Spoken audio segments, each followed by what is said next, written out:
So we've got new teammates coming in, and we're working in the great outdoors. Oh, absolutely. Both of our hotels are located steps away from the beach, but there's like nothing else they offer when you come back from the beach. It's a different game. We don't have a room that we're working with. It's kind of more of a blank canvas, which you and I are used to. Did you say blank canvas or bleak canvas? Mine is kind of bleak right now, so I have the perfect team to turn it into an outdoor masterpiece. The two people that I'm bringing, Who you got? Talk about experience. I've got Scott McGilvery and Lauren Mack. In my corner, I have Mike and Denise Butler at my service.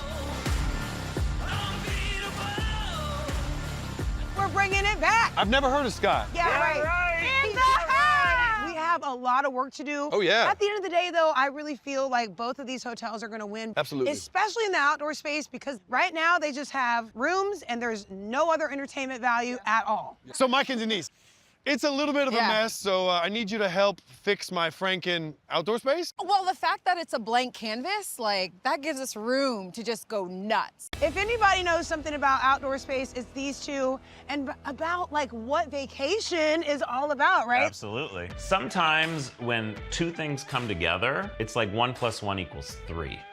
We have DIY skills. Yes. Construction skills. Absolutely. Design skills. You know it. It's a bit of a resort style type space. I do a lot of work with these types of properties. I like to get into the shoes of the guest. I like to put myself in their space and think, what's gonna work for this? I think she called in the A team because I add such a great extra texture to that with my DIY and my hands-on artistic creative abilities. I have never worked with Mika or Brian, and I really like Mika. Yeah. And I'm excited to beat Brian. Good. We don't have a lot of time, so we only have 100 days total, and we're past our halfway point. Yep. So we allotted 15 days before the judges, Jonathan and Drew Scott, arrived, and we're being judged on amenities, overall guest experience, design, and hotel owner requests. Yes, we're playing for bragging rights, but at the end of all this, the winning hotel, Meek and I get to donate $50,000 to our favorite charity. But the winner of these challenges also get $5,000 towards their favorite charity. I like that. I know. That's pretty great. Yeah, Well, we definitely have our work cut out. game on. Yeah. Good luck. If you need any help, Yeah, call get us. your mom to call Hey, me. tell my mom I said hi. Okay, we will. Came here to win, so let the games begin. Now it's time to play up. Our aces up. All right, Lauren and Scott, when you see this blank canvas we're working with, No, say it ain't so. Now I see why Brian thinks he's gonna win. so we started with $225,000. That's for everything. That though. was for everything. We've got $40,000 to make our outdoor space magical and add value to the motel. So this is pretty much blank canvas. The house behind us actually belongs to Big Will. That's Amanda's grandpa. We can't wait to show you what we have here. We need a lot of help. It's a lot of space. It is a lot of space. A lot of unused potential here. But check it out. We actually have a couple of different zones here. Yeah. The dining would go here, right? Absolutely. All right, we already have a barbecue area, so let's keep it, but let's update it so that it's usable for guests. Then we can bring in a large farm-style table with seating for dining. And right outside of this area could be a family zone, like a place for kids to play, right? Like some of those oversized lawn games and just like a cool area. Is this really happening? Oh, yeah. Oh, this is terrible. You're standing here, you're falling off the edge. How are you even supposed to stand there? Yes, baby. And Come no on. privacy. This whole thing needs to be redone. Nobody moved. I saw a sign, a beautiful feeling under the lights. Should I take a risk? Just make the leap into the ocean. My secret. All right, you ready? Yeah. We are defining the space with the fencing around. On this particular design, we're putting in a blocker or a spacer, so we have the same gap constant throughout the whole design. It also allows the wood to expand and contrast with the weather. Plus, if the wind is gushing like you are on the shore, it allows the air to go through so we don't blow the fence over. So it's very important. Several hundred to go. Clock is ticking.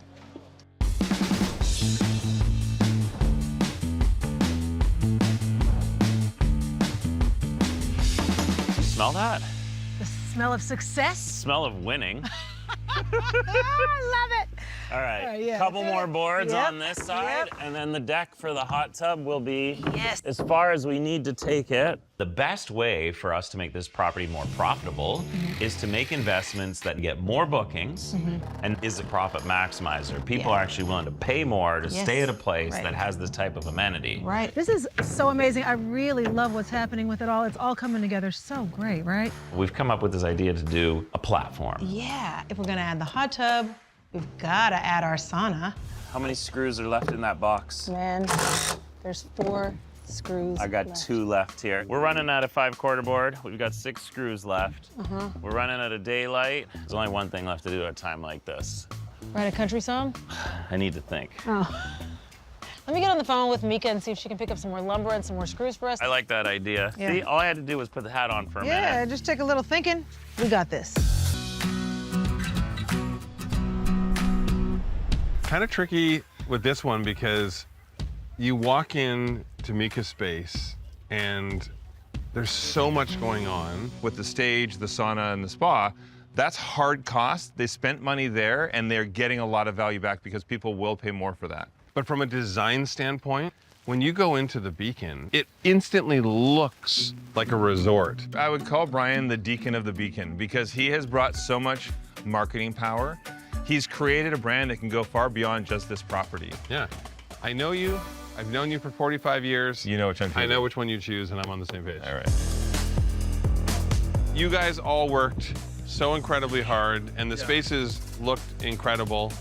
Why don't we start with you, Mika, because we toured your space first. Every time I thought I saw everything you had to offer, there's another zone and another feature. So well done on really packing in as many possibilities for the guests as possible. Now, obviously, you had such a huge space and you only had 40,000 to work with. So there were areas that it was really just staging. I mean, at the end of the day, the dining table is just a dining table on what was already there. I know you painted the pad, but then you had the chess area and whatnot. It's just staging on top of what was there. But the real value was where you built that whole stage and the cabanas and the hot tub and the sauna. What? All of a sudden, we were like, I mean, the possibilities there are endless. From a design standpoint, I thought all the brown paint was kind of a miss. Felt like it kind of took what could be incredible and took it back a step.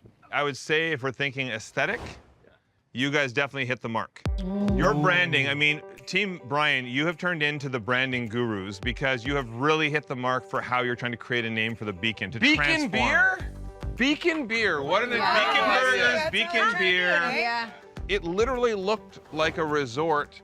It was bright and colorful and inviting. Okay, that's a lot of compliments. Was there anything wrong over there? Yeah. Anything? Well, I did find that there was so much gravel, and because there was no stabilizer product, it was kind of clumsy getting around there. The soaking pools that you had, just be careful how you market that, because if a guest is coming expecting a hot tub or expecting a pool, and it's just a soaking pool, then they might be let down. We're judging on a lot of different things, but in the outdoor space, there weren't a lot of hotel owner requests. So you really were able to go and do whatever you wanted to do. We're really judging on the design aesthetic, but amenities are also important. Yeah, pluses and minuses on both sides, but we did come to a decision. And the winner of the Outdoor Lounge Challenge is... Team Mika! Yes! Yes! Are you kidding me?